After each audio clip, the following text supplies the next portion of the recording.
Ons gaan vanoggend verder met ons prediking in Genesis, en daarom kan jy die Bybel oopmaak by Genesis 1. Vanoggend lees ons vers 20 tot en met vers 26. Ek wil nie vanoggend se boodskap 'n inleiding noem nie, maar die hele skepping werk eintlik op na 'n klimaks met die skepping van die mens. So ek gaan vanoggend 'n paar dinge sê oor die mens, want dit word genoem in ons gedeelte, maar ons sal later in meer detail daarby kan stilstaan. Genesis, hoofstuk 1, ons lees vanaf vers 20. Ek lees in die ou vertaling. En God het gesê, laat die waters wemel met 'n gewemel van lewende wesens, en laat die voëls oor die aarde vlieg, langs die uitspansel van die hemel. En God het die groot seediere geskape, en al die lewende wesens wat beweeg, waar die waters van wemel, volgens hulle soorte, en al die gevleuelde voëls, volgens hulle soorte. Toe sien God, dat het goed was. En God het hulle geseën, en gesê, wees vrugbaar en vermeerder, en vul die waters in die see, en laat die voëls op die aarde vermeerder. En dit was aand, en dit was môre, die 5de dag. En God het gesê, laat die aarde lewende wesens voortbring volgens hulle soorte, vee, kruipende diere, en wilde diere van die aarde, volgens hulle soorte. En dit was so. En God het die wilde diere van die aarde gemaak, volgens hulle soorte, en die vee volgens hulle soorte, en al die diere wat op die grond kruip, volgens hulle soorte. Toe sien God, dat het goed was. En God het gesê, laat ons mense maak, na ons beeld, na ons gelykenis, en laat hulle heers oor die visse van die see, en die voëls van die hemel, en die vee, en oor die hele aarde, en oor al die diere wat op die aarde kruip. Dis net tot daar, wat ons saam lees in die onfeilbare woord van die Here. Ek gaan vra dat die manne staan. Jy is 'n verteenwoordiger van die huis, kom ons staan, dan bid ons net saam. Ons bid die Here se seën af. Ons almagtige Vader, ons is besig in hierdie dae met 'n gedeelte wat handel oor een van die grootste vertonings van krag en majesteit wat U vir ons laat opteken het. U is God, en daar is niemand naas U nie. As ons vandag kyk na dit wat U geskape het, en alhoewel dit 'n sonde deurdrenkte 'n wêreld is wat beskadig is al, as ons dit so kan noem, deur die effek van sonde, sien ons nogtans die pragt en die praal in die skepping. Dit wat U gemaak het is goed, en ons wil U daarvoor loof en prys. Ons wil as 'n klein gemeente vanoggend voor U staan, en ons wil vanmôre ons afhanklikheid voor U kom verklaar. Ons lees in hierdie gedeelte hoe U ons gemaak het. Wat is U plan? Wat is die beginsels waar volgens al hierdie dinge geskape is? Geseënd is daardie man, daardie vrou, daardie jong mens, wat sy lewe inrig volgens hierdie beginsels. Maar ons lewe in 'n wêreld waar daar baie uitdagings is. En ook in ons land, met die gebeure wat ons so goed van bewus is. Ons wil vanmôre met 'n baie besondere begrip en met 'n wysheid wat U gee, wil ons bid vir ons situasie. Sonder om angstig rond te kyk soos die mense wat geen God het nie, wil ons vanoggend ons oë ophef na die hemel. En ons wil bid. En ek wil my stem voeg by dit wat Jesaja gebid het by geleentheid toe die belering teen Jerusalem was. En hy gesê het, o Here van die leerskare, God van Israel wat op die gerubs troon, U alleen is God van die koninkryke van die aarde. U het die hemel en die aarde gemaak. O Here, neig U oor en luister na ons gebed. Here, open U oë en kyk en hoor al die woorde van diegene wat in vyandskap teen ons opstaan, ook in hierdie dae. Here, U is waarlik God. En mense wat vandag by U skuil, ongeag wat ons fisies sal deurgaan, om beskut te wees in U hand, om die stem van die opperherder te hoor wat sê, niemand sal julle uit my hand ruk nie, is op sigself vir ons 'n groot stuk hoop. Wat 'n vredevolle belofte het ons nie daarin nie. Maak ons harte vas aan die waarheid van U woord. Dis my gebed. En wat ook al vir ons voorlê, ons weet nie wat voorlê nie, maar wat dit ook al is wat U vir ons in gedagte het, wat in U raadsplan sal plaasvind, help ons om daarmee saam te leef in die opsig, dat ons wel doen wat nodig is, ja, maar dat ons altyd ons hoop op U sal behou. Ons hoop in U sal vestig. Help ons om nie ongelowig te wees nie, maar soos Paulus by geleentheid in die storm wat hulle op die see beleef het. Hou moed manne, ek glo God. Geef vir ons daardie moed, daardie dryf om te weet, God se plan sal altyd vas staan. En nou Here, ons gaan na U woord, ons is besig met die skepingsverhaal, seën ons vanoggend, hoe eenvoudig dit ook al mag wees, seën ons, laat U woord in harte vaslaan, tot lof en eer van U heilige naam. Amen.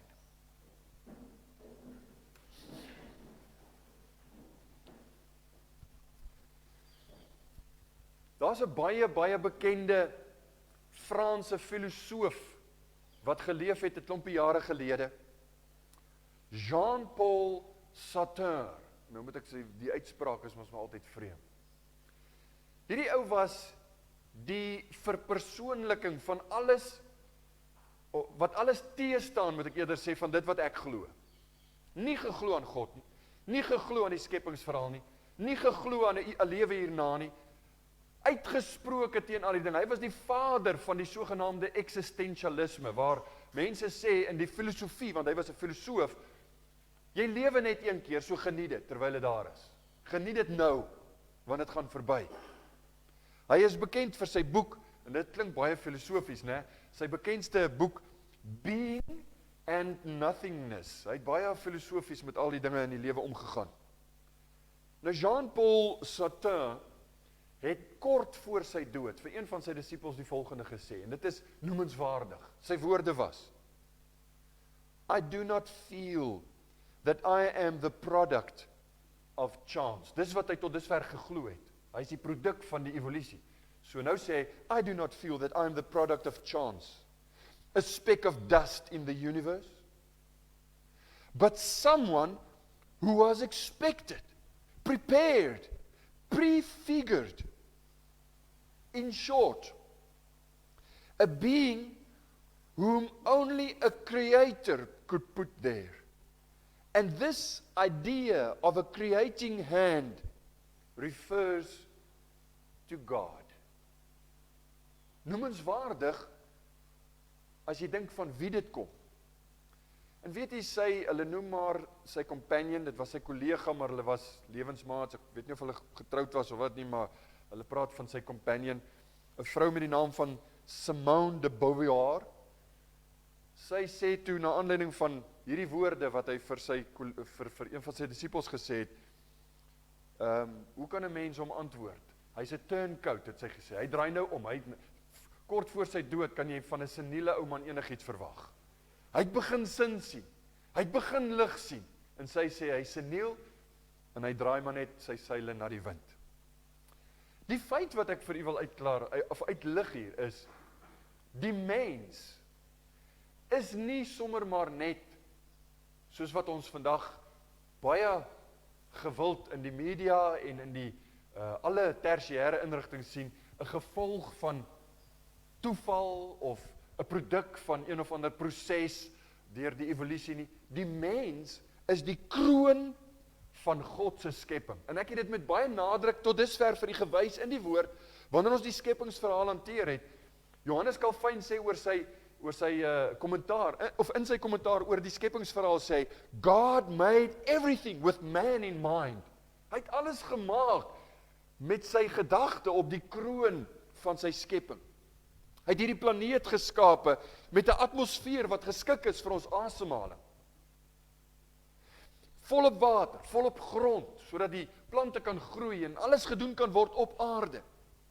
God het die plantelewe geskep om as voedsel te dien, ligte vir ons, om vir ons horlosie te vervang, of om ons te help met ons kalenders en al hierdie dinge. Dis vir die mens, met die oog op die mens, wat al hierdie dinge geskape is.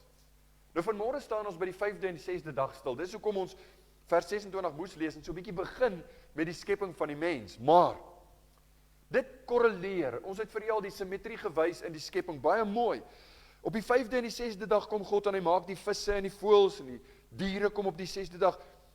En die hoogtepunt van die skepping in vers 26 het ons gelees. God het gesê, laat ons mense maak na ons beeld, na ons gelykenis, en laat hulle heers oor die visse van die see en die voëls van die hemel en die vee en oor die hele aarde en oor al die diere wat op die aarde kruip. Nou ons gaan weer net baie stapsgewys deur hierdie 2 dae se skepingsverhaal loop en 'n paar dinge noem en dan dit terugvat na waar ons eintlik altyd moet eindig, en dit is, ons gaan by die evangelie kom. Ons begin by die 5de dag, die eerste gedagte. Voor die skepping van die mens, het hy begin met die skep van diere. Genesis 1 vers 20 het ons gelees, en God het gesê, laat die waters wemel met 'n gewemel van lewende wesens, en laat die voëls oor die aarde vlieg, langs die uitspansel van die hemel. Ek het vir u gesê, dit korreleer, dit stem ooreen met die ruimtes wat daarvoor geskep het. In vers 7 en 8, dag 2, het God die atmosfeer en die water gemaak. Hy het die waters mos geskei. So die atmosfeer en die waters, nou maak hy die voëls vir die atmosfeer en al die wesens, al die kreature van die waters. Vers 21, en God het die groot seediere geskape en al die lewende wesens wat beweeg, waar die waters van wemel, let op die woordjie wemel, volgens hulle soorte, en al die gevleelde voëls volgens hulle soorte, toe sien God dat dit goed was. Nou, die uitdrukking volgens hulle soorte is nou 'n refrein, en ek het al by 'n vorige boodskap, toe ek my op die ene kom en ek sien, maar dit sou eintlik 'n beter tema gewees het, nou volgens hulle soorte, toe sien ek, maar ek het dit al gebruik vir 'n tema, nou gaan mense die mekaar raak, maar volgens hulle soorte is 'n refrein reg deur die skepping, want dit is volgens ons kategorieë, wat God die skepping beplan het, uitgevoer het en perfek gemaak het. Noemenswaardig. As jy met 'n fyn oog die skeppingsverhaal lees, dan sal jy sien, dis slegs die tweede gebruik van die woord geskape, nou in vers 21. Die eerste een was in vers 1, en dan sien jy hom weer in vers 21. Die Hebreëse woord bara. So God het die groot seediere geskape, en al die lewende wesens wat beweeg. Die lewende, ek net gou 'n paar woorde vir die verduidelik. Die woordjie lewende in Hebreëus is 'n baie interessante woord, nefesh, wat vertaal word met siel. So hy het wesens gemaak wat 'n siel het, en ons gaan nou later daarby stil staan, maar 'n dier se siel is in sy bloed. Wat beteken as hy sterf, dan gaan die bloed terug na die aarde wat dit gegee het, so sy siel hou op bestaan. Die mens se siel is egter nie in sy bloed nie, maar dit is van God gegee, want hy het in sy neus geblaas, en daarom verskil ons in daardie mate. Ons gaan later meer daaroor sê. Maar hier, nefesh, die lewende, is wesens wat 'n siel het. Vir ons prakties, hy het 'n wil. Hy wil sekere goed doen. Dis die diere. Die woorde wesens wat beweeg, want hy sê lewende wesens wat beweeg, is letterlik wesens wat die vermoë besit om volgens sy wil uit eie krag te beweeg, waarheen hy dan ook wil gaan. Ons praat nou van die wesens in die oseane of in die waters, so dit sal dan nou wees die groot walvisse wat wil swem, hulle wil in Walker Bay by Hermanus by mekaar kom in kalftyd, of hulle doen dit met hulle eie krag, hulle doen dit soos wat, dit is die gedagte daarachter, groot wesens wat geskaap is, of wesens dan wat geskaap is, en wat die vermoë besit om te beweeg. Dis in kontras met die plantwêreld wat redeloos is. 'n Plant het nie 'n rede nie. 'n Plant het nie 'n wil nie. Dan ook die lugwesens Dit word ook beskryf as wesens wat 'n innerlike bewustheid het, is die beskrywing. Beteken, hulle het 'n vermoë om te redeneer, hoe klein dit ook al mag wees, maar daar is daardie vermoë.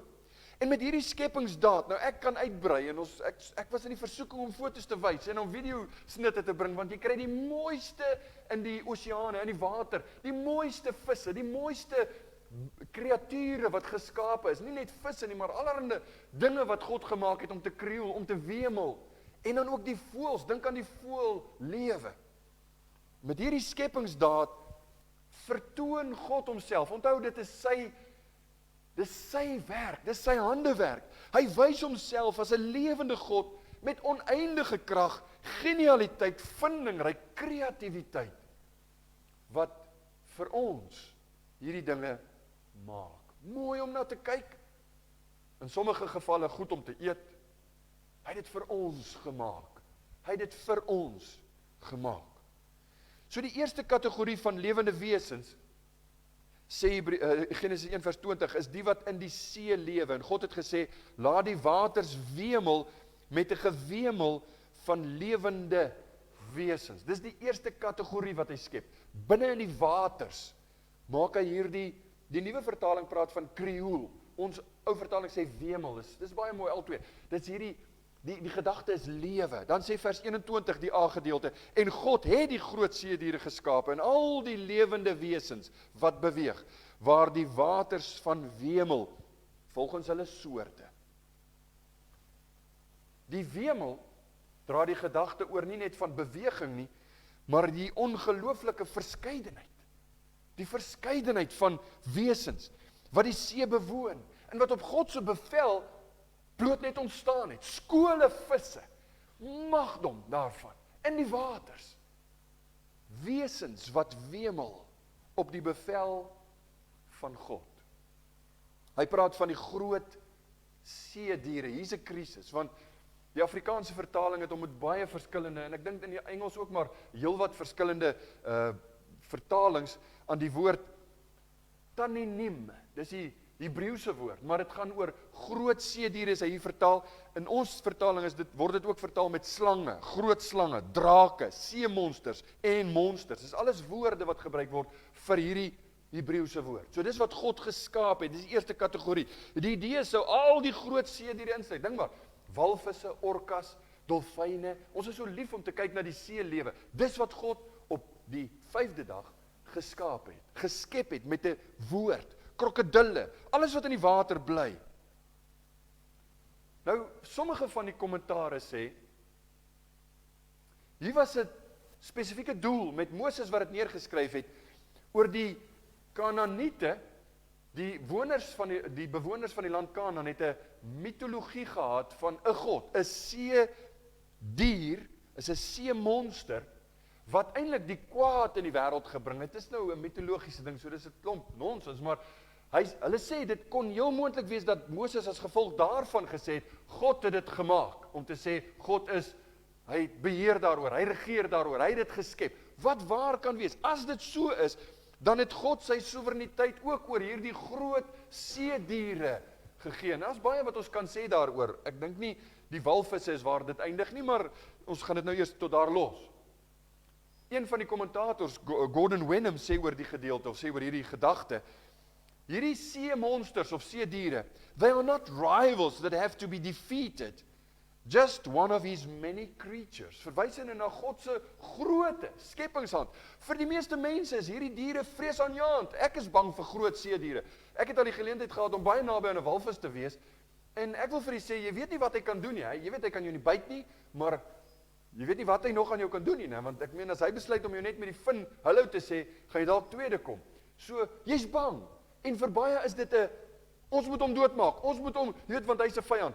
Gordon Wenham sê, luister, God het gesê, hy het dit gemaak vir die mens.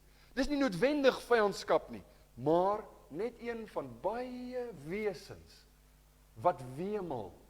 God het dit gemaak. Daarom kan ons saam met die psalmdigter uitroep, Psalm 148 vers 7, loof die Here van die aarde af, groot seediere, selfde woord, en alle dieptes. Loof die Here. Hy het dit gemaak. Elke keer as ons hierdie mooi dinge sien, hy het dit gemaak. Hy het dit geskep. Ons hou van, as ons by die see kom en ons sien die dolfyne, en ons af van om na hulle te gaan kyk. Ons het eendag op die peer, nou weet ek nie wat is die peer in Afrikaans nie, in elk geval, op die kaai, dankie Anton, het ons die skooldolfyne gesien, wat letterlik met 'n klomp sardyns besig was, en hulle het in 'n kring, hulle blaas ons borrels, en dan vreet hulle die sardyns, daar niks oor is nie. Ons het dit gesien, een vroege aand, dit was eintlik sterk skemer. Dit was iets om te sien. Dit is altyd lekker om die dolfyne en die walvisse en die goed te sien. God het dit gemaak. Loof die Here van die aarde af. Groot seediere in alle dieptes. Hoekom? Want hy het dit gemaak. Hy het dit geskaap. Ons moet daaraan dink. Ons moet onsself daaraan gedurig deur herinner. Nou saam met hierdie krioelende of wemelende seediere het God gesê in vers 20: en laat die voëls oor die aarde vlieg langs die uitspansel van die hemel. Hy sê dit. Onthou, dit gaan oor die waters en nou die atmosfeer. Nou sê hy, laat die voëls oor die aarde vlieg. In Genesis 1 vers 21b sê, en God het geskape al die gevleelde voëls volgens hulle soorte.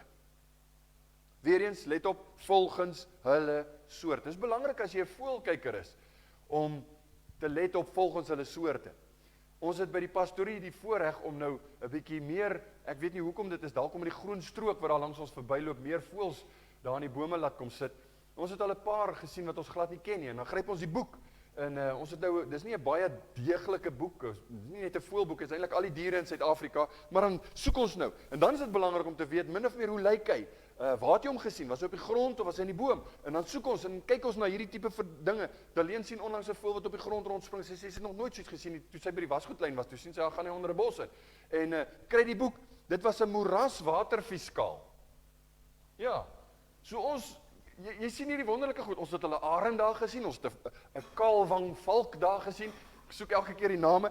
Wat 'n kosbare erfenis wat die Here vir ons gegee het. Die voëls volgens hulle soorte.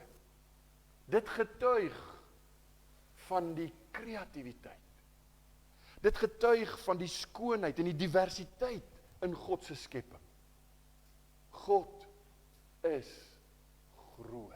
Ons moet daarna kyk en ons moet hom loof, ons moet hom prys. Is geen wonder dat vers 21 afsluit met die woorde: toe sien God dat dit goed was. Hy kyk daarna, hy sê, is goed, is mooi.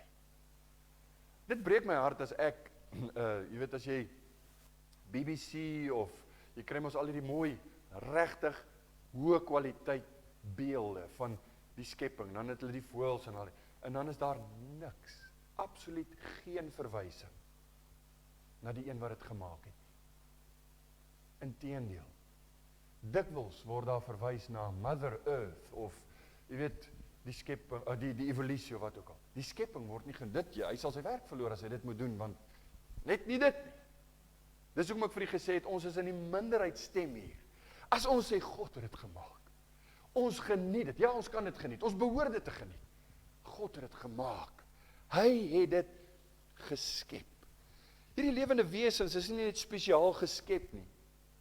Maar as jy nou mooi lees, dan sal jy sien dat op hierdie dag, met die voëls en die visse, is daar die eerste amptelike seën van God se kant af, wat uitgespreek word oor hierdie deel, oor hierdie aspek van sy skepping. Vers 22, en God het hulle geseën en gesê, wees vrugbaar en vermeerder en vul die waters in die see en laat die voëls op die aarde vermeerder.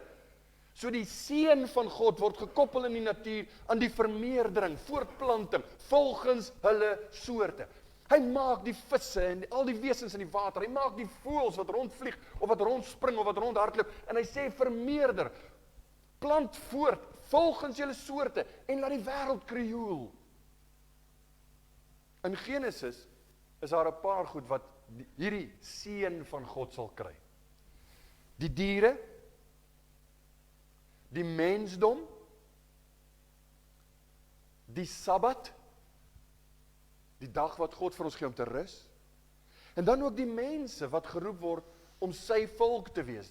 Ons praat van die verbondsvolk, sy volk.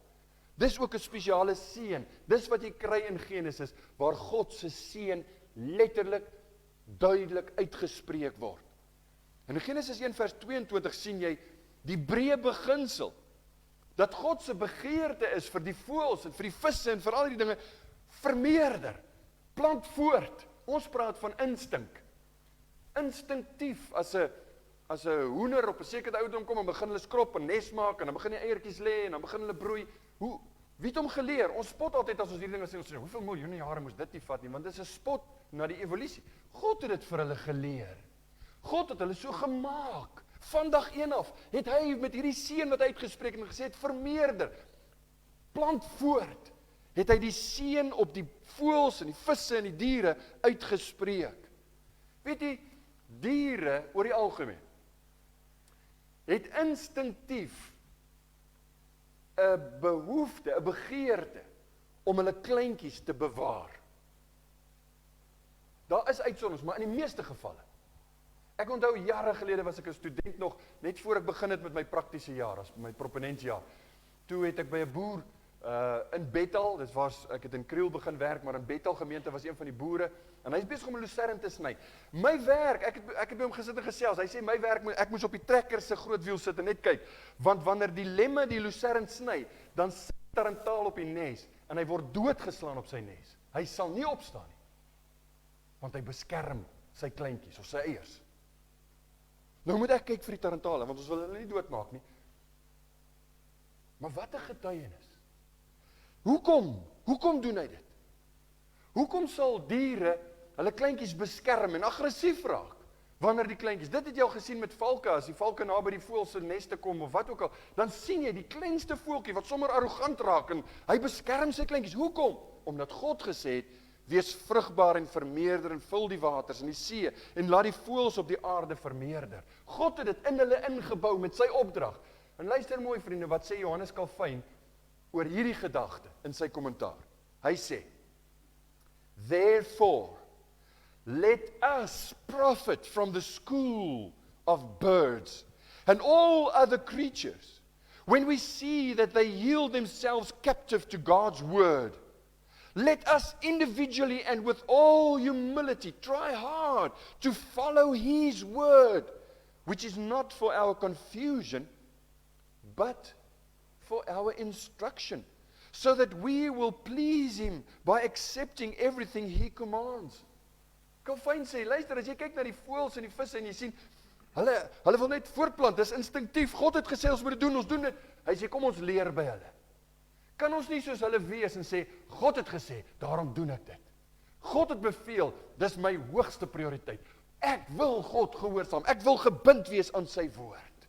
Kom ons leer by die skepping, terwyl ons God prys vir sy grootheid.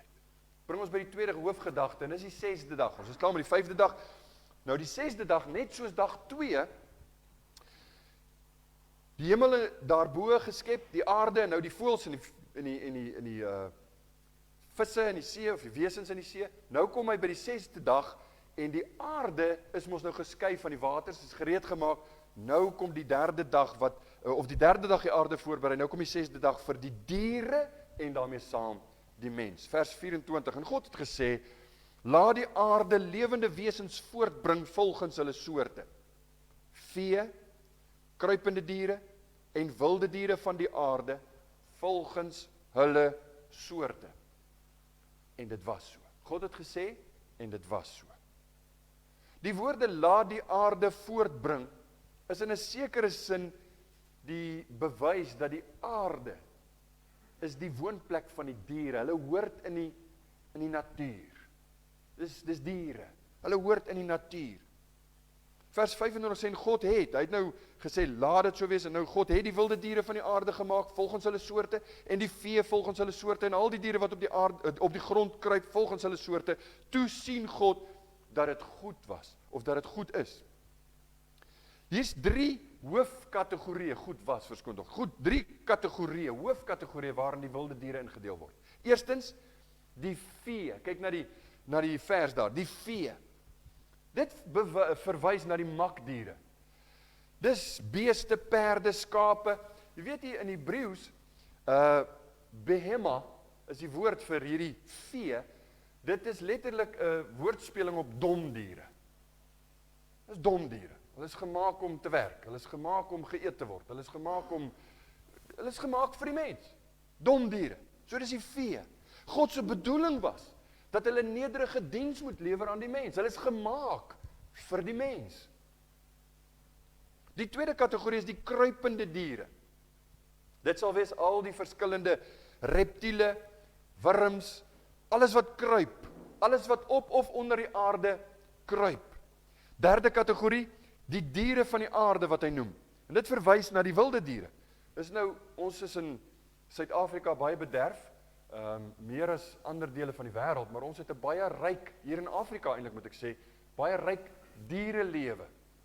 Die zoology, soos wat die Engelse sê. So met ander woorde, ons ken die rooibokke en die kudus en die vlakvarke en die zebras en die leeu's en die kameelperde. Dis al die diere, die wilde diere, lewende goed, is letterlik die vertaling in Hebreëus, die lewende goed. En dit verwys na hulle lewenskragtigheid, die energie waarmee hulle rondhardloop. Selfs voor die sondeval, waar daar geen lyding, geen dood was nie, leeu's het toe nog nie vleis geëet nie, was die gedagte, die bedoeling, dat hierdie wesens, hierdie diere, hierdie wilde diere, vry moet rondhardloop en 'n bepaalde doel moet dien. Selfs voor die skepping. So binne hierdie kategorieë was al die hoofgroepe van al die diere wat jy kry, en ek noem die woord weer wat ons as 'n refrein lees, volgens hulle soorte. Daar het mikro-evolusie, klein veranderingkies met tyd, oor die afgelope 6000 jaar gebeur. Na aanleiding van die plek waar hulle bly, soort kos wat hulle vreet, dan kan kleur verander. Partykeer selfs horings se lengte of wat ook al verander. Soos wat ek laas gesê het, ek dink die kudus se horings is hier groter as in die Noord-Transvaal as ek reg onthou, of die vlakvarke se tande. Daar's baie goed wat klein verskilletjies maak, maar dit is volgens hulle soort. Dit bly 'n vlakvark. Hier is 'n Noord-Transvaal vlakvark of wat ook al, of 'n Indiese olifant en 'n Afrika olifant. Dis 'n olifant, weliswaar verskillend, maar dis dieselfde volgens hulle soorte. Hulle was nie die produk van toeval nie. Die diereryk is nie as gevolg van prosesse in die evolusie toe dit tot stand gekom nie. Nee. Dit was die persoonlike ontwerp en kragtige skepping van 'n baie wyse, 'n alwyse en 'n kreatiewe God. Dis wat ons vind in die skepping van die diereryk. Nou Genesis 1, dit wat ons hanteer, is nie bedoel om 'n volledige lys van, jy weet, as jy nou diere wil bestudeer, dan gaan jy nie Genesis 1 toe nie, maar as jy diere bestudeer en jy gebruik Genesis 1 as 'n verwysing, wil ek vir jou sê, dit word verwelkom, want dit sal die eer van God tot gevolg hê. As jy 'n bioloog is, wat miskien spesifiseer of spesialiseer, moet ek sê, in een of ander rigting, in een of ander diertjie, en jy sien die beginsels van Genesis 1 raak, en die hand van God daarin raak, sal dit God verheerlik. Dis 100% in lyn met wat die skepingsverhaal ons leer. Daarom kan ons saam met die psalmdigter weer eens uitroep, Psalm 104, die keer, vers 24 en 25, hoe talryk is u werke, o Here. U het hulle almal met wysheid gemaak. Die aarde is vol van u skepsele. En dan noem hy vers 25, daar is die see, groot en alkante toe wyd. Daar is 'n gewemel sonder getal, klein diere saam met grootes. Klein en groot, God het hulle almal gemaak. Daar's 'n sonnaskoolletjie wat dit sê, né? Klein en groot, God het hulle almal gemaak. So, kyk na die natuur. Beleef dit, geniet dit. God het dit gemaak vir die mens. Maar dit bring ons by die derde gedagte, by die skepping van die mens en dan ook sy regeringsposisie wil ek dit noem. Van al die heerlike verskeidenheid van diere en voëls en see, lug en landsdiere, God is nog nie klaar met sy werk nie, want hy moet uitkom by hierdie laaste hoogtepunt. Dis amper soos, verskoon die platvloerse uitdrukking, maar dis die cherry op die koek, né? Dis die, hier is dit nou, hy het nou alles reggemaak, alles gemaak, met die doel om te kom by dit wat ons nou gaan lees. 'n skepsel, 'n wese, bo al die ander, en spesiaal ontwerp en gemaak, geskape, met die doel om 'n verhouding met God te hê. Kyk mooi hoekom sê ek so, Genesis 1 vers 26, en God het gesê, laat ons mense maak na ons beeld, na ons gelykenis, en laat hulle heers oor die visse van die see, en die voëls van die hemel, en die vee, en oor die hele aarde, en oor al die diere wat op die aarde kruip. Terwyl die mens kategories verskil van die voëls en die diere, en volgens hulle soorte, ons het nie, daar's nie iets in die natuur wat ons soort is nie. Die mens is sy eie soort. En op die 6de dag is die mens, nou kyk na die ooreenkomste. Kom ons kyk eers net vinnig na die ooreenkomste tussen die mens en die diere. Daar's 'n baie sterk stem in ons dag van, ons is eintlik maar diere. In 'n sekere sin, daar is ooreenkomste. En ek gaan daar begin. Op die 6de dag is die mense en die diere uit die aarde gemaak. Kyk na vers 24 wat ons gelees het, kyk ook na hoofstuk 2 vers 7. Tweedens, die mens leef op dieselfde voedsel as wat die diere eet. Ons kan ook groente en vrugte, en soos wat baie diere eet. In die derde plek, biologies plan die mens ook voort, volgens God se plan, soos die soogdiere. Maar dis waar dit eindig.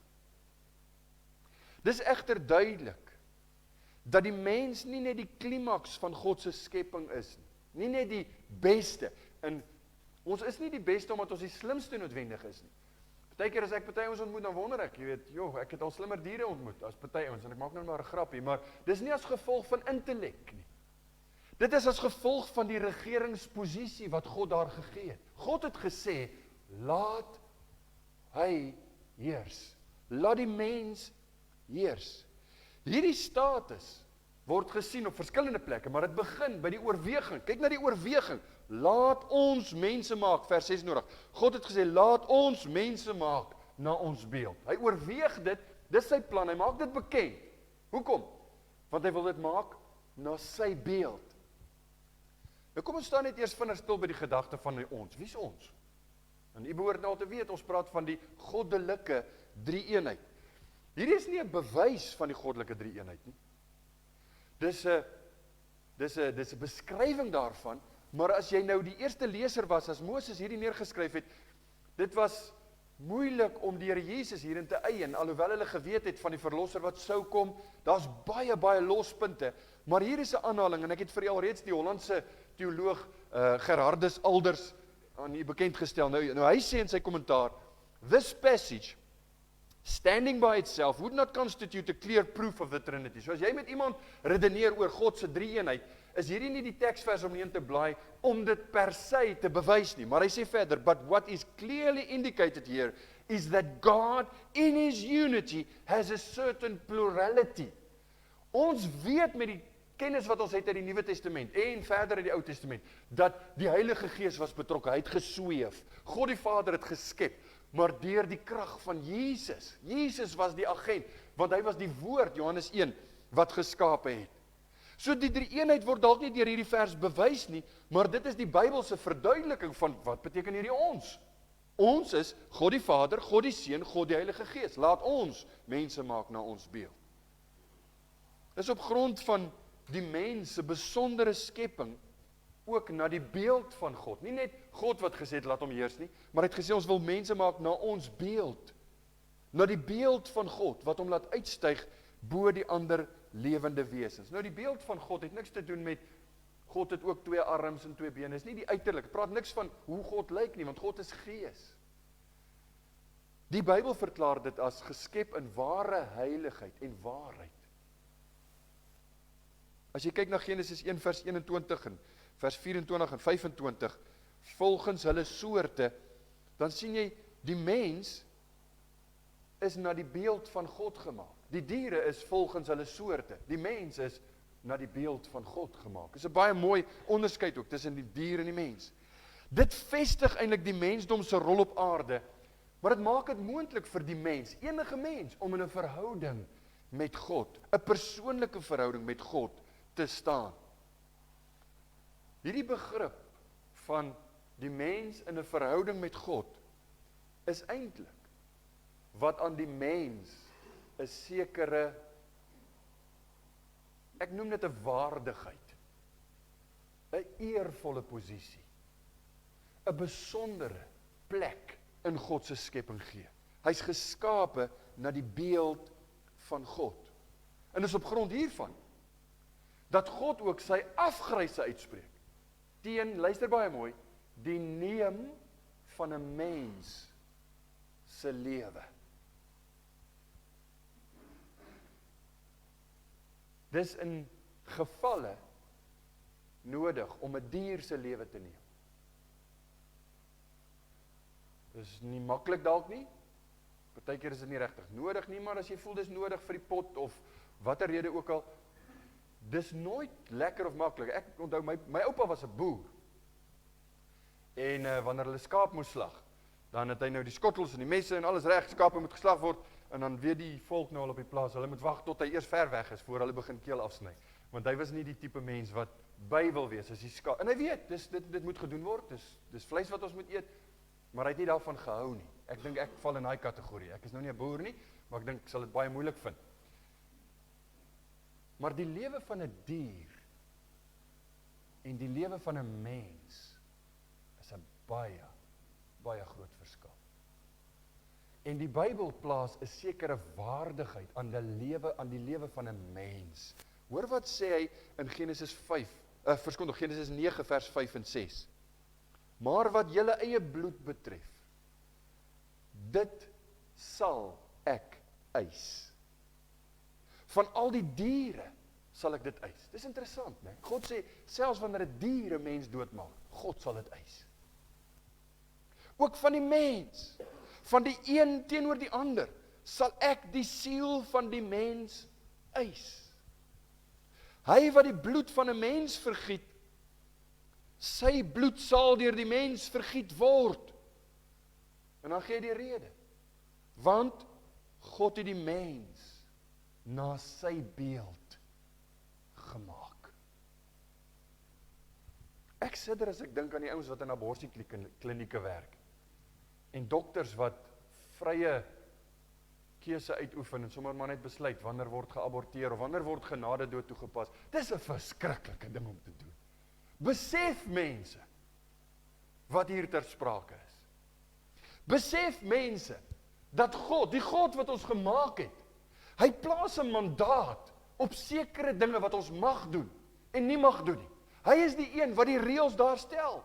Hy is die een wat sê, wees versigtig as jy die lewe van 'n mens nie, as gevalle wanneer jy dit moet doen, in oorlogssituasie, wanneer jy aangeval word, of wat ook al, probeer vrede hou met alle mense, sover dit van julle afhang sê, maar, jy ken mos nou die beginsels, daar's plek en 'n tyd om hierdie goed te bespreek, maar benewens die mensdom se gesag oor ander lewende wesens, toon die Bybel vir ons, God plaas 'n waardigheid, 'n baie hoë premie op die lewe van die mens.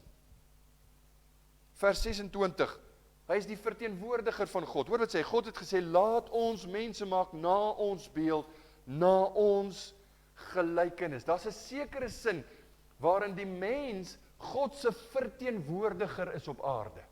'n sekere sin. Nou daar's ook weer eens, jy kan te ver gaan met die gedagte en jy kan nou weer die gedagte heeltemal ontken. Die middeweg glo ek is hier die Bybelse waarheid. God het ons geskape as 'n beelddraer. En ons moet in ons lewe, in ons huwelike, in ons verhouding met mense, moet ons die beeld van God dra. Ons moet dit openbaar. Die gees van hierdie ideaal, en ek moet baie vinnig maak want ons tyd is verby, maar die gees van hierdie beginsel word baie mooi uitgedruk in die bergpredikasie, en ek gaan vir dit vir u probeer verduidelik met in die lig van die Here Jesus se woorde in Matteus 5 vers 14, 15 en 16. Jesus se bergpredikasie, baie bekend. Julle is die lig van die wêreld. Hy praat met sy kinders. 'n Stad wat bo op 'n berg lê, kan nie weggesteek word nie. En 'n mens steek ook nie 'n lamp op en sit dit onder die maatemmer nie, maar op die staander en dit skyn vir almal wat in die huis is. Laat julle lig so skyn voor die mense, dat hulle julle goeie werke kan sien, en julle Vader wat in die hemele is, verheerlik. Nou, hier is die beginsel. Ons het nie lig in onsself nie. Want hy praat van hier geregtigheid. goeie dinge. En die Bybel sê, in sy eie natuurlike hoedanigheid is daar niemand wat goed doen nie. So waar kom hierdie lig vandaan? Wat Jesus sê, laat julle lig so skyn. Dis die beelddraer van God. En ek het hierdie vers spesifiek gekies, omdat dit die beginsel so mooi uitdra van, dis God se beeld wat ons uitdra. Nie omdat ek iets besonders is nie, dis sy lig, ek's amper net die spieël, né? Maar die opdrag is, ek het die verantwoordelikheid om daardie lig te laat skyn. Ek het die verantwoordelikheid om God se geregtigheid, sy goedheid uit te leef, so ver as wat ek kan. En dan word daar iets gesê van die mens se posisie, in vers 26 ook. God het gesê, laat ons mense maak na ons beeld en na ons gelykenis, en laat hulle heers. Laat hulle heers oor die visse van die see, voëls van die hemel, vee oor die hele aarde en oor al die diere wat op die aarde kruip. Die mens moet heers oor die skepping as rentmeesters van God. As jy die beginsel deurvoer, wil ek vir jy sê, ons moet ons kinders leer. Die karretjie wat ek vir jou gekoop het, is eintlik God se. Hy leen hom vir jou. Jy moet hom oppas. Jy kan met hom speel, maar dit is God se. En die pophuis, jy moet hom oppas. Hy behoort eintlik aan Jesus. Jy kan hom geniet, hom speel, maar jy is 'n rentmeester. Nou, dis nou 'n groot woord vir die klein kindertjies, maar jy leen hom eintlik by God. As jy daai ding van kleintyd af vasmaak, dan lewe ons soveel anders met betrekking tot dit wat die Here ons bied, né? Nie net die bronne van die aarde wat ons nie sal vermors nie, maar ook dit wat ons voel, maar ek het daarvoor gewerk. Nee, waar kom dit uiteindelik vandaan? Wat het jy wat jy nie ontvang het nie, vra Paulus? Want alles wat jy is, alles wat jy het, kom uiteindelik van God af. Ons is rentmeesters. Ons is in daardie posisie geplaas waar ons rentmeesters is van hierdie wêreld. Hierdie mandaat is die basis wat ons moet gebruik vir die mens se gebruik van die bronne op aarde en ook die bewaring van dit wat ons op aarde kry. Daar's nou weer eens twee uiterstes en ek gaan net vinnig dit sê. Jy kry aan die een kant goed wat mense sê nou, daar's so baie so ons mors dit. Dis nie reg nie. Dis nie reg nie. As jy mors, dan mors jy God so goed. Daar's 'n beginsel wat jy moet onthou. Aan die ander kant is daar wat ek noem die treehuggers. Nou, hierdie ouens wat sê jy mag niks, nee, jy mag niks, want nee, is amper die New Age beginsel van God is in die skepping. Dis ook nie waar nie. God het dit vir ons gegee as bronne. En so terloops, hierdie bronne het God bepaal gaan op 'n stadium ophou. Het u dit geweet? Hy sê hy gooi die hele uit soos 'n doek om in te woon. 'n Doek is net 'n tydelike woning. Hierdie wêreld met sy bronne is bepaald geskape om op te raak. En ons hoef nie angstig rond te kyk en sê, wat gaan ons doen in 50 jaar as die kool in die Oos-Transvaal op is en ons nie meer Eskom kool nie. Ons moet beplan en ons moet dit bestuur en ons moet dit reg beheer, maar uiteindelik is al ons bronne bepaald besig om op te raak. As jy angstig raak daaroor, vlug na die Here Jesus toe, want daar's 'n lewe na hierdie lewe. Dis waarna ons uitsien. Dit beteken nie ons kan dit mors nie. Dit beteken nie ons kan daarmee maak net wat ons wil nie. Ons is rentmeesters. Die beginsel is so mooi. Ons heerskappy oor die wêreld wat God gemaak het, is die vervulling van God se voornemens en die vertoon van sy heerlikheid, eerder as om dit net te gebruik vir ons eie plesier en vir ons eie rykdom of ons eie belang. Ons moet versigtig wees hoe ons bronne, die wêreldse bronne, my bronne, gebruik, bestuur, benut. Ek moet afsluit. En ek gaan vinnig afsluit. Daar's 'n kommentaar wat Dawid geskryf het in die 4de plek oor Genesis 1 vers 20, is eintlik oor die skepingsverhaal. En dit is Psalm 8. Dawid skryf in die vorm van 'n gedig. Baie bekend skryf hy 'n kommentaar oor die skepingsverhaal, maar hy sê goed wat dit nie noodwendig duidelik uitstaan in ons skepingsverhaal nie. Die Psalm begin en eindig met 'n lofprysing. Vers 2 en vers 10 is dieselfde. O Here, onsse Here, hoe heerlik is U naam op die ganse aarde. Intussen hierdie twee verse van lofprysing sê hy die skepingsorde word genoem. Vers 6, 7, 8 en 9 lees ek gou-gou. U het hom 'n hy praat van die mens, né? U het hom 'n weinig minder gemaak as 'n goddelike wese en hom met eer en heerlikheid gekroon. U laat hom heers oor die werke van u hande. U het alles onder sy voete gestel, skape en beeste, die almal, en ook die diere van die veld, en die voëls van die hemel, en die visse van die see, wat trek deur die paaie van die see. Sien jy die parallelle met die skepingsverhaal. Dawid is besig met dit wat hy lees, dit wat hy weet van die skepingsverhaal, sit hy nou en hy sê die mens is daaroor aangestel. Weinig minder as 'n goddelike wese, maar heers oor al hierdie dinge wat God gemaak het. So Dawid het besef, God het die mens gemaak as 'n tipe middelaar tussen God en tussen sy skepping. Hoër as die laer wesens, maar nie so groot as, en ek glo persoonlik dit verwys na engele, nie na God nie, want dit is wat Hebreërs vir ons verklaar. So Genesis 1 leer ons, God het die aarde gemaak, God het die ander wesens op die aarde gemaak, maar hulle is nie gemaak as beelddraers nie. Die mens is gemaak na die beeld van God. Nou hier is 'n belangrike ding waarmee ek wil eindig. Waarna moet ons kyk om ons plek te bepaal? U weet mos wat bedoel ek nou met plek? Om jou posisie te bepaal. Somtyds wanneer die rammetjies, die jong manne, as hulle so hierso op die bende stadium kom, staan er 3, 4 in my ou taal, dit is nou graad 5 of 6, né, as ek reg is. Dan begin hulle mos nou 'n bietjie skouers skuur, want hulle moet hulle plek. As jy sê, nee, hy moet net sy plek uit. Hy moet nou net. Nou hoe moet die mensdom, hoe moet u en ek, hoe moet ons posisie bepaal? Ons waarde bepaal? Moet ons afkyk na die diere, die wat onder ons is? Of moet ons opkyk na God? Die Bybel help ons. Want as jy afkyk en jy dink jy's beter as die diere,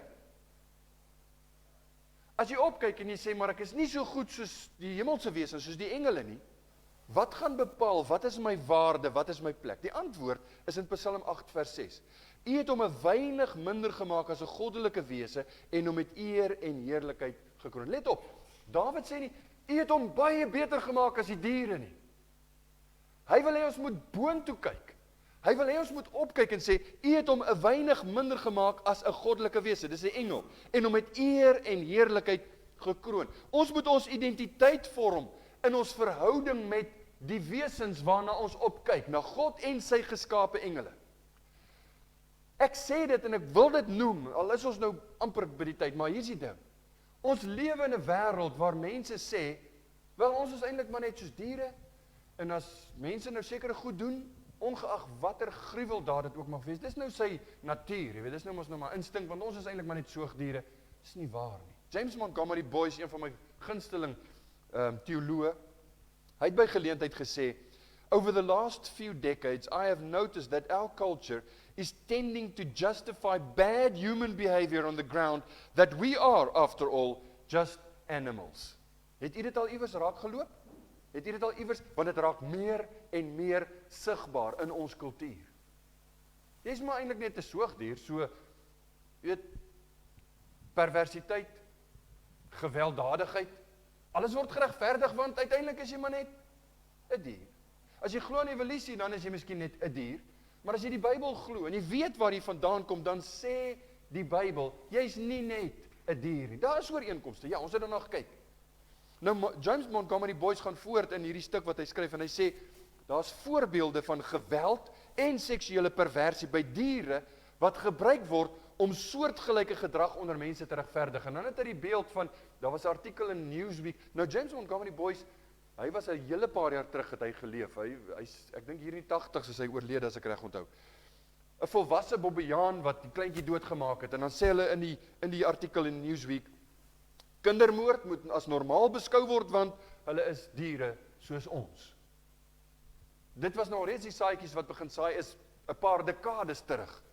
Maar dan sê James Montgomery Boyce, the sequence of thought goes like this. 1, man is an animal. 2, animals kill their offspring. 3, therefore it is all right, or at least understandable, that human beings kill their offspring. Kan jy sien waarheen gaan die gedagtegang, wanneer jy begin dink in terme van, wel ons is eintlik maar net soogdiere. As jy vergeet om op te kyk en jou identiteit te vestig in, ons is geskape na die beeld van God, met die potensiaal om 'n verhouding met God te kan hê, so ons moet ons toevlug na hom neem, ons moet hom leer ken, ons moet hom soek as ons redder, anders het ons geen hoop nie. Beide Psalm 8, Genesis 1 en die een wat verder gaan nou aangehaal word as Hebreërs hoofstuk 1, verwys hierdie bose redenasie as verkeerd. Dit kan nie wees nie. Nou 'n later interpretasie van Psalm 8 in Hebreërs hoofstuk 1 wys eintlik waar het alles skeef geloop. Hoe ons heerskappy skeef geloop het. Hebreërs 2 is Hebreërs 2 vers 8 en 9 sê die volgende. Hy haal nou aan Psalm 8. Alle dinge het u onder sy voete gestel, want in die onderwerping van alle dinge aan hom het hy niks uitgesonder wat aan hom nie onderworpe is nie. So hy's die heerser, dis die posisie waar God hom gemaak het. Maar nou sien ons nog nie dat alle dinge aan hom onderwerp is nie. Ek kon nie 'n baie goeie Afrikaanse woord gekry het nie, maar verskoon nou die Engels. What an understatement. Nou sien ons nog nie dat alle dinge aan hom onderwerp is nie. Vriende, ons sonde, ons interpretasie van die realiteit, het die wêreld 'n pynhoop gemaak. Het die wêreld in chaos gedompel. Dit is omdat mense nie die beginsels van die skrif ken, verstaan en uitleef nie, dat ons is waar ons is. Dat ons in vrees lewe, en ek praat nou baie algemeen, want ek is nie 'n ou wat bang is nie, maar jy weet nooit wat, net jy dink jy het nou alles gesien, dan lees jy in die koerante nog 'n melding wat iemand aanvang, waar kom al hierdie boosheid vandaan? Nou sien ons nog nie dat alle dinge aan hom onderworpe is nie. Maar dan gaan hy verder en hy bring ons by die oplossing en dis waar ek gaan eindig. Vers 9, maar ons sien hom, naamlik Jesus, wat vir 'n kort tydjie minder as die engele gemaak is, vanweë die lyde van die dood met heerlikheid en eer gekroon, sodat hy deur die genade van God vir elkeen die dood sou smaak. Die antwoord, waar gaan ons 'n oplossing kry vir die krisis van die mens wat nie verstaan, waar is my heerskappy, waar is die plek, die posisie wat ons eintlik moet inneem? Waar is die antwoord? Die antwoord is in die eeuoue sonnaskool antwoord, dis Jesus. Dis Jesus. Jy moet die Here Jesus ken. Die Hebreërs skrywer saam met die res van die Bybel skilder die Here Jesus as die een wat eintlik bo alles is. Hy het 'n naam geërf, bo elke naam, sê die Bybel, maar hy het laer as die engele geword. Hy het hom aan die mens gelyk kom stel. Hy het homself verneder. Op hierdie wêreld kom loop, sodat hy kon sterf vir my en vir jou, vir elkeen wat glo in hom. Sodat hy sy bloed kon stort, sy onskuldige bloed. Hy moes sterf, hy moes die toorn van God dra, sodat u en ek uiteindelik by hierdie plan kan terugkom, om te sê, dis waar ons hoort. 'n weinig minder as 'n engel, as 'n hemelse wese, met heerlikheid en eer gekroon, dis waar ons moet wees. En jy kry dit net terug, wanneer jy in 'n verhouding met die Here Jesus lewe. Jy kry dit net wanneer jy hom ken as saligmaker, as verlosser. Jy kry dit net by die Here Jesus. Daar's geen ander wêreldse ideologie. Daar's geen filosofie. Daar's geen sekulêre enige stem wat jou hierby gaan uitbring. Dis net die evangelie. Weet jy, die evangelie is die oplossing vir Suid-Afrika. Die evangelie is die enigste oplossing vir die wêreld.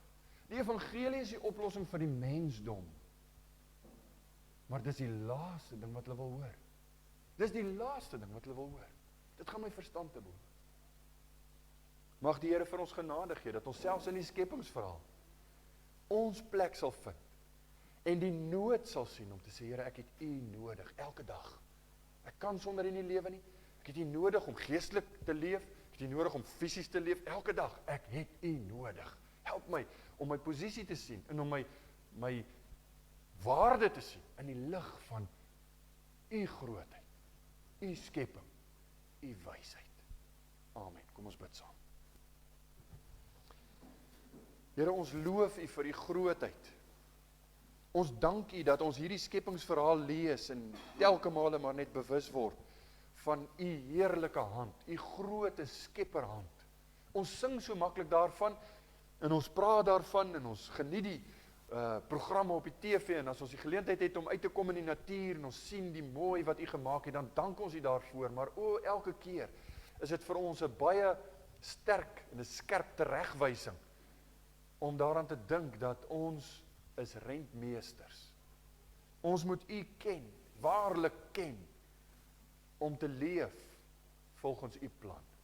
Dankie vir die Bybel, wat vir ons baie duidelik die beginsels neerlê. Ons sien dit nie altyd raak nie, maar dit is daar. Help ons om daar volgens te leef.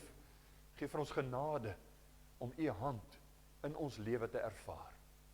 As daar mense is wat nie nog worstel met hierdie geestelike kwessies, Here, dankie dat u nog 'n genade deur vir ons is, 'n deur waardeur ons kan gaan om gered te word, sodat ons die kruis van Golgotha sal sien as die enigste oplossing. Ons loof en ons dank, ons prys u naam. Amen.